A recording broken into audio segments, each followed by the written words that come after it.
Hi guys. देखो ମୁଁ ଆଜି ଆସିଲି ବାଲେଶ୍ୱରରୁ ମାନେ ଆମ ଗାଁକୁ ଆସିଲି।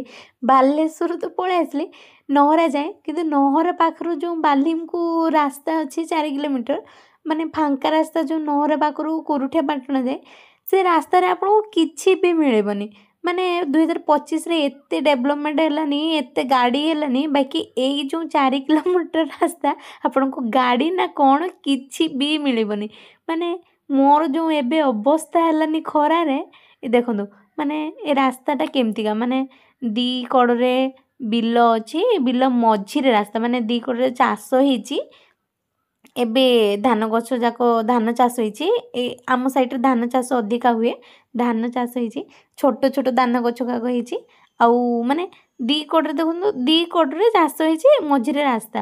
ମାନେ ଆଜି ଅକ୍ଟୋବର 25 ତାରିଖ, ମାନେ ଏତେ ଗରମ, କାର୍ତ୍ତିକ ମାସରେ ଏମିତି ଖରା ଟାଣ ଖରା ହେଇଛି, ମାର୍ଚ୍ଚ ମାସ ଭଳିଆ ଲାଗୁଛି ମୋତେ।